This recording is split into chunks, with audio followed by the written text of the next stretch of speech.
తరచూ గ్యాస్ సమస్యతో ఇబ్బంది పడుతున్నారా? కడుపుబ్బరం, మంట, తేనెపులు వగైరా మీ రోజువారీ జీవితాన్ని ప్రభావితం చేస్తున్నాయా? మందులు వేసుకుంటే కాసేపే తగ్గి మళ్ళీ వస్తుందా? అలా అయితే ఈ వీడియో మీకోసమే. నమస్కారం. Welcome to Sudarshan Ayurveda centre. I'm doctor Sudarshanmurthy, senior ayurvedic physician, Kakinada. ఉదయం లేవగానే కడుపు ఉబ్బరంగా ఉండడం, తేన్పులు రావడం, ఇలాంటి సమస్యలు మనకి ఇబ్బందిగా ఉంటుంది. ఈ అజీర్ణ సమస్య 100కి 80 మందికి ఉంది. మనం టైం ప్రకారంగా భోజనం చేయకపోవడం, ఇర్రెగ్యులర్ ఫుడ్ హ్యాబిట్స్ వల్ల మనం తిన్న ఆహారం పూర్తిగా జీర్ణం కాక, కొంత ఆహారం మిగిలిపోయిన ఆహారం జీర్ణాశయంలో మన కడుపులో పులిసిపోయి గ్యాస్ ఫార్మ్ అవుతుంది. ఆయుర్వేదంలో ఆహారాన్ని జీర్ణం చేసిన శక్తిని జఠరాగ్ని అంటారు. జఠం అంటే ఉదరం, అగ్ని అంటే డైజెస్టివ్ ఫైర్. దీన్నే ఇంగ్లీష్లో హైడ్రోక్లోరిక్ యాసిడ్ అంటారు. ఈ జఠరాగ్ని డైజెస్టివ్ ఫైర్ మనం తిన్న ఆహారాన్ని 2 భాగాలుగా విడదీస్తుంది. మొదటిది పోషకాలు. ఈ భాగం నుంచే మన శరీరానికి కావాల్సిన ఎనర్జీ, బ్లడ్, మజిల్స్ ఏర్పడతాయి. దీనినే రసధాతువు అంటారు. రెండవది కట్ట భాగం, అంటే బొడ్డు కింద భాగం.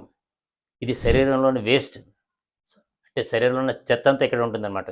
మన శరీరంలోని మలం, మూత్రం, చెమట రూపంలో బయటికి గెంటేస్తుంది. దీనికి మన ఋషులు చెప్పిన పరిష్కారాలు: ప్రతిరోజు ఒకే సమయానికి భోజనం చేయాలి.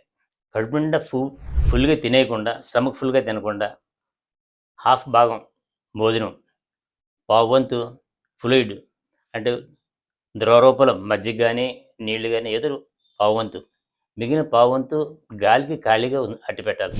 టీవీ చూస్తూ, ఫోన్ చూస్తూ భోజనం చేయొద్దు. ఎల్లప్పుడూ వేడిగా ఉండే పదార్థాలు తినడం అలవాటు చేసుకోండి. స్ట్రెస్, ఒత్తిడిని బాగా తగ్గించుకోండి. ఒత్తిడి జీర్ణశక్తిని తీవ్రంగా దెబ్బతీస్తుంది. యోగా, ప్రాణాయామం ప్రాక్టీస్ చేయండి. దీనివల్ల మనసుకి, పొట్టకి రెండింటినీ శాంతింపజేయండి. వ్యాయామం, ప్రతిరోజు కనీసం 30 నిమిషాల వ్యాయామం, వాకింగ్ వల్ల డైజెషన్ పెరుగుతుంది. మన లోపల ఉండే ఈ జీర్ణశక్తిని మనం జాగ్రత్తగా చూసుకోవడమే నిజమైన ఆరోగ్యం. టైమ్లీ ఫుడ్, లిమిటెడ్ ఫుడ్ మాటలు మాత్రమే కాదు, ఆరోగ్యానికి పునాదులు. ఈ గ్యాస్ట్రిక్ సమస్యని చిన్నది కాదని నిర్లక్ష్యం చేయొద్దు, నెగ్లెక్ట్ చేయొద్దు. సరైన సమయంలో సరైన ట్రీట్మెంట్ తీసుకోండి. ఈ గ్యాస్ట్రిక్ సమస్యకి మన ఆయుర్వేద వైద్యులని చక్కటి పరిష్కారాలు ఉన్నాయి. ఈ గ్యాస్ట్రిక్ సమస్య మీకు కానీ, మీ ఫ్రెండ్స్కి కానీ, మీ బంధువులు కానీ ఎవరికన్నా ఉంటే మా సుదర్శన ఆయుర్వేద సెంటర్ని సంప్రదించండి. ఈ వీడియో మీకు నచ్చినట్లయితే లైక్ చేయండి, షేర్ చేయండి, సబ్స్క్రైబ్ చేయండి. నమస్కారం.